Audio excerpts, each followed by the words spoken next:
Welcome back to EDS, and in this video I'm going to share with you step by step how to achieve financial freedom through trading. Specifically, we're going to be writing options contracts, and it doesn't matter what size account you have. Of course, if you want to be able to live off of your trading, you need to have a healthy sized account.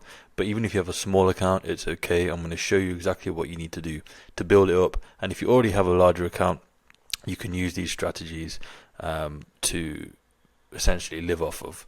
So the first thing we want to do is open up our brokerage platform, and you want to navigate over to see a list of futures that have options available to trade. Now, the reason why we are using options and the reason why we're using futures and the reason why we're putting them both together is because options contracts, specifically selling the contracts or writing the contracts, allows us to craft a trade that gives us a high probability of success.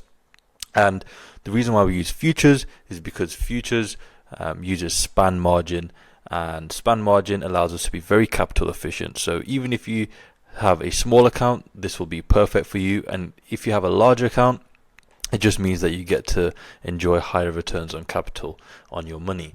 So if your broker doesn't give you a pre-made watch list of futures that have options available to trade, then you can just take note of these ticker symbols here and just make your own custom watch list. And I personally like to order everything from high to low IV rank. The reason for this is because we are shorting the contracts, okay, which means we're going to be selling high, buying low, and volatility is mean reverting. So if we sell a contract when IV is high, then there's a good chance that IV will contract at some point, and when volatility contracts, Vega obviously reduces, and when Vega goes down, volatility contracts, option prices go down, which is going to help to put us in a profitable situation, because remember, we are selling high, buying low. So at this point, what you want to do is just go down the list, see what would fit well in your portfolio, keep things nice and diverse, don't be too heavy in any one sector or industry. Although with futures we have a very wide range of things that we can trade here. The important thing is that whatever we pick, we want it to have an IV rank of at least 30. So our cutoff on this list here at this moment in time would be at crude oil. Generally speaking, anything over 50 is considered very high, over 30 is considered high. So just keep that in mind. And if you have a smaller portfolio, you might want to go with currencies, because currencies, and I'm not talking about Forex, I'm talking about the currencies, the futures contracts for those currencies. For example, we have the Australian dollar here, the British pound futures, the euro futures, etc., the Canadian dollar futures, typically because you require less buying power for those positions, and the reasons to trade those underlying, and the reason why is because currencies don't really move too much.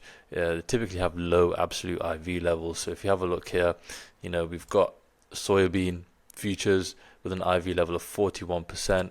We've got natural gas with an IV of 71%, wheat futures 75%, as you can see. And then if we go to currencies, we've got the Canadian dollar futures at 9%, the euro at 9.8%, the pound at 10%, Australian dollar at 11%. So as you can see, currencies have a much lower absolute IV level, and the IV level is taken into account when calculating buying power as one of the variables that's used when you are looking at span margin, which is what futures uses. So with that being said, we've got the Australian dollar here with an IV rank of 42.1, an absolute IV level of 11.7%. So let's just take a look at the Aussie dollar. So once you've selected your underlying, go over to where you can see a list of expiration dates. So there's two types of expirations here, two types of contracts at play. We have the options contracts, which we can see the expiration dates for on the left, and then we have the futures contracts, which in itself is a separate thing, and you can see that here. So for example, we have the February 7th, March 7th option expiration dates that line up with the H5 Aussie dollar futures contract. If we go to April 4th, May 9th on the options side of things, that correlates to the M5 contracts, the M5 futures contracts for the Aussie dollar. So if you have a good broker, this will automatically be done for you. As you can see here, the contracts line up nicely. You don't really need to worry about it. If you do need to roll positions, a good broker will automatically roll it to the correct contract. You don't really need to worry. You mainly just want to focus on the options expiration dates. So with that in mind, we've got in the middle here a list of strikes, or not necessarily the strikes. We have a list of expiration dates on the left, and then in the middle here we've got how many days is left on that options contract. So the options contract that we want to go for, we want to make sure that there's at least 30 to 60 days left on that contract. So the only one that fits that criteria is this March 7th with 46 days left on that contract, and that lines up with the H5 futures contract, but we don't need to worry about that too much. So March 7th, we're going to open that up, and now we are presented with the options chain. And here, let me explain what's going on. So on the left, we've got calls. On the right, we've got puts. This orange horizontal bar shows us what the price of the Aussie dollar is. Currently, with respect to the strikes going down the middle, we have this vertical orange bar that shows us what the expected move is of the Aussie dollar. We've got these dotted blue lines that show us our standard deviation levels. We've also got delta here for the calls, positive deltas, and we've got negative deltas here for our puts. So we're utilizing futures, which is going to give us a high return on capital because it's very capital efficient. You use your span margin. And now I'm going to show you how to use options contracts to craft a high probability of success for your trade. So we're going to be writing contracts, and what that means for us is that we want price to stay away from those contracts. If we were to write a contract, our 0.6 strike here, we would want price to stay away from that. We don't want price to breach that strike. That would be an unfavorable situation for us. So how can we use this information to get high probabilities of success? Well, we know where we want price to not go, and that's to our contracts, and we know what the expected move is, and we also know what our standard deviation levels are, and we've also got delta. So we're going to use all three of those things, the expected move, standard deviation, and delta, to craft a high probability of success. So we want to select contracts, we want to write contracts at strikes that land outside of this expected move, are somewhere close to the 1 standard deviation level, and as a further point of confluence, I like to go for contracts between 15 and 20 deltas. So let's start with the delta. We've got a 15 delta here on the call side at the 0.65 strike, and on the put side we've got a 15 delta at the 0.6 strike. Okay, so if you notice here, our contracts are sitting outside of the expected move. They are up against the 1 standard deviation levels, and we're sitting at 15 deltas on either side, giving us a completely delta neutral position, which is what we want. Okay, now all three things line up. That's 3 points of confluence. And so what are the actual numbers here? So if we look in the bottom left corner, we have our POP figure, and POP is probability of profit. Okay, and that's the probability of making at least 1 penny on this position at the point of expiration, which is in 46 days time, and that's currently at 73%. So already, if we just got this order filled, sent it off, got it filled, we're already looking at, and we hold till expiration, we're looking at 73% chance of success. Anything over 50% is considered high probability trade. So 73%, we're already onto a winner here.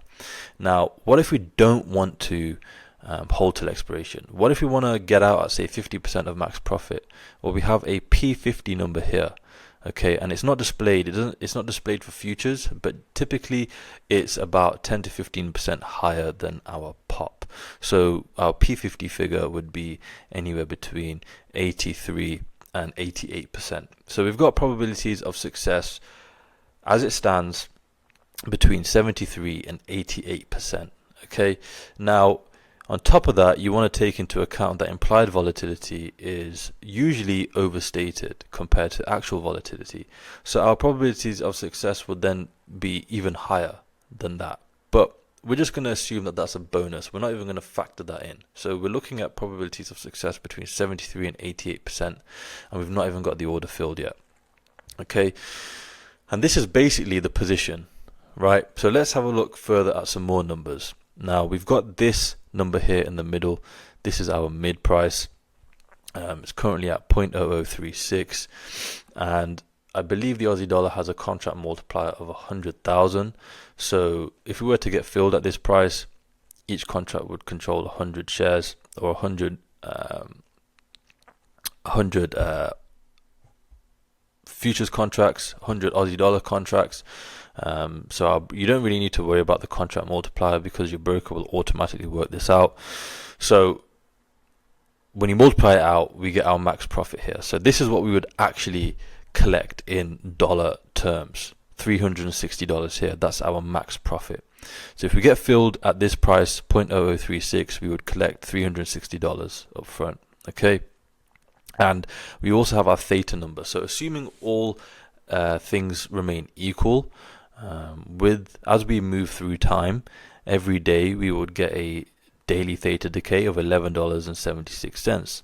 So that means this position would generate a profit of $11, and it's just gone down a little bit now, so to $11.66. So basically $11.66, $11.70 ish, give or take, dollars per day is what we'll make in profit. That's if everything stays as is, and that's as of right now, with 46 days left on the contract. As we get closer to expiration, theta becomes more aggressive, and that number will increase, assuming all else is equal.